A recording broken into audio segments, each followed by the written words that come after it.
Welcome to another vlog on our Hong Kong 2025 series. This is our day 4 and we are heading to Mongkok, or it's Mongkok Day. Kwento ko lang sa inyo guys, the reason why we're doing a vlog about this specifically is because Mongkok is the best place to purchase items kunwari pang pasalubong. Actually, it also houses Shoe Street, the famous Shoe Street. The reason why it's the Shoe Street is because there's a lot of stores that sell original but really cheap shoes. Sobrang ganda nitong lugar na to guys.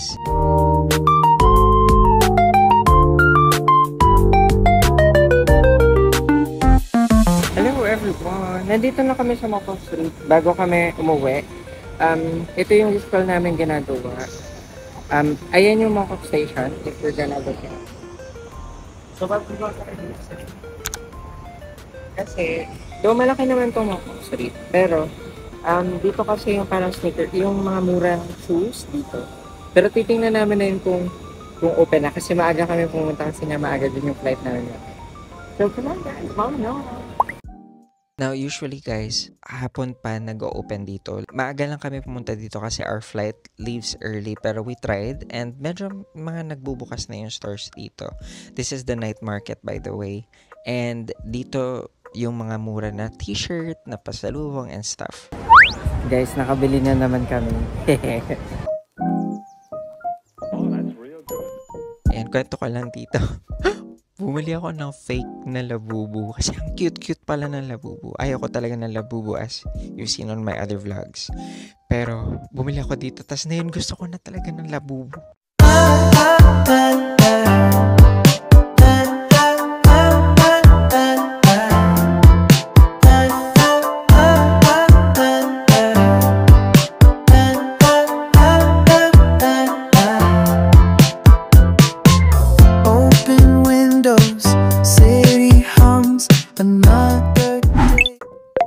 Tapos ayan, this is the store na pinupuntahan namin dito ni Monique is always yung multiple packs of Hong Kong milk tea. Sobrang sarap talaga nito guys. Pag pupunta kayo ng Mongkok, or actually meron din ganito sa TST. Ang bilhin yung brand ito, yung Orphan. Ang sarap nito. Tapos mahal dito sa Shopee pa? Shopee, ang mahal nito sa Shopee guys. Pero dito, ano lang siya? $30 lang per ganito. So, times 7, 200, mga 210 to 230 pesos na siya. I-math ko, if it's mathing. Ayun, so bibili kami ng madami dito guys.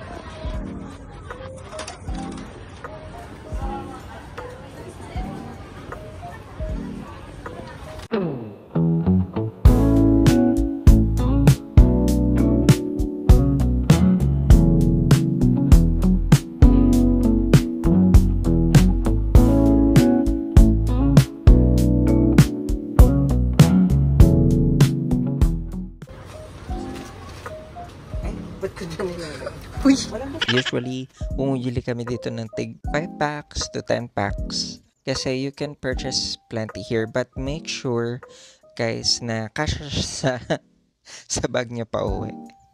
Ayan. So, you can purchase here and of course, it's recommended that you use cash. But if you use card, just to give you a heads up, nag-charge sila ng 5% on top ng total price. So, ayan. We're done with Mongkok. Since it's also our last day, we still want to eat ulit dito sa aming favorite, which is Cafe de Coral. And hindi nga kami kumain eh, basta nag-order lang kami ng milk tea. And kala ko kasi, sa totoo lang, kala ko din kasi makakainom ako ng 2 milk tea. Pero ending, binigay na lang namin dun sa isang parang homeless guy. Kasi parang tinitingnan niya kami dun sa restaurant. Pasalubong dito guys kasi masasarap yung mga biscuits, yung mga butters, This is another store that I wanted to share with you guys. This is the original Jenny Cookies store. Yung best friend ko kasi mahilig dito, pero hindi ako nakabili for her kasi hindi nakasya talaga sa bag.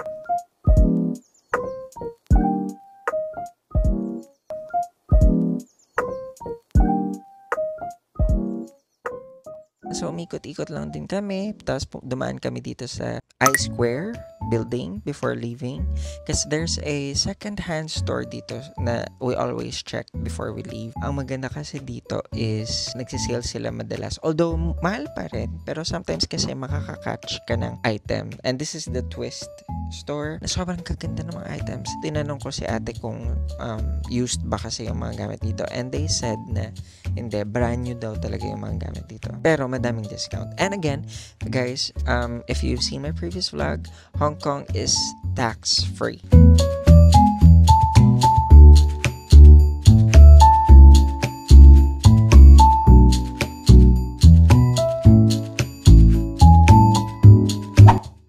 Also, as I always recommend for this whole Hong Kong series, please download the Uber app kasi most of the time, lalo na kunwari if you're tired, if you wanna go home, it would be cheaper.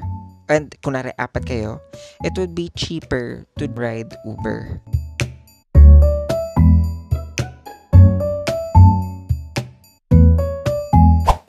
We're here on the departure area of the airport since medyo maaga kami, and strictly kasi talaga most of the time dapat 3 hours lang talaga ka makaka-check-in before your actual flight.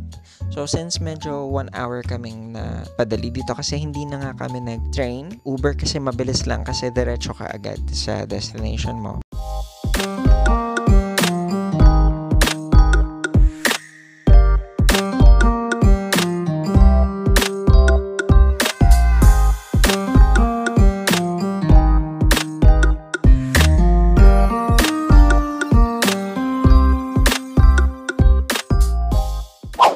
Dumaan muna ako ng Popcart. Again, di ba? Sabi ko sa inyo na na-addict na ako sa Labubu. Kahit fake kasi yung binili ko. So, sabi ko, ang cute ng Labubu. So, trinay ko dito sa Popmart bumili ng yung bag Labubu. Pero wala. Sa Philippines kasi wala din talagang Labubu. Yung sa Popmart, yung sa MOA. Sabi ko, baka meron dito pero wala.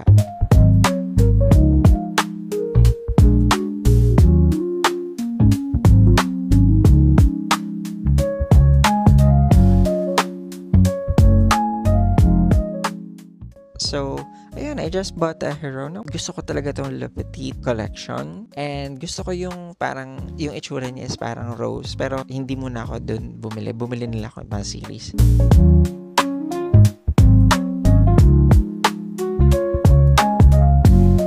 Tapos ayan, tumitingin ako sa Labubu. Ang cute kasi. Sabi ko, hindi ako ma-addict dito. Pero ang cute pala talaga.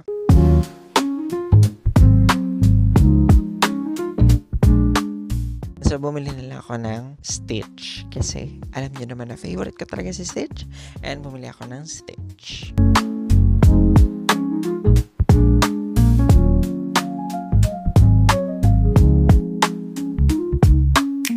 Nag-try din kami in this other store. May Stitch din sila. Parang ito yung store na napuntahan ko sa Singapore. Pero dahil ang dami ko na talagang Stitch, ito na lang yung kinuha kong bag pendant, which is yung doll ni Stitch. Ang cute nito talaga. Favorite ko to.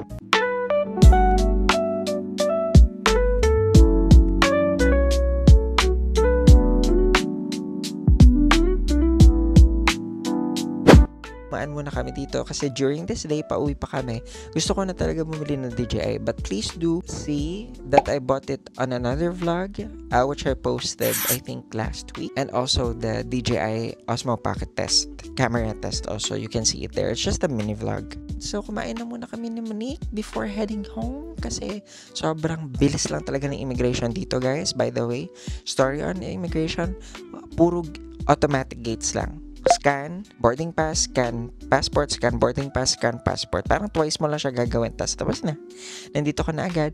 So, nandito na ako, namamalengke na naman. Tingnan na may itsura ko. As always, pag masya-shopping mo ka talaga mamamalengke ng isda. Pero ang hinahanap ko niyan, Coach. Coach bag kasi gusto ko na isang Coach bag.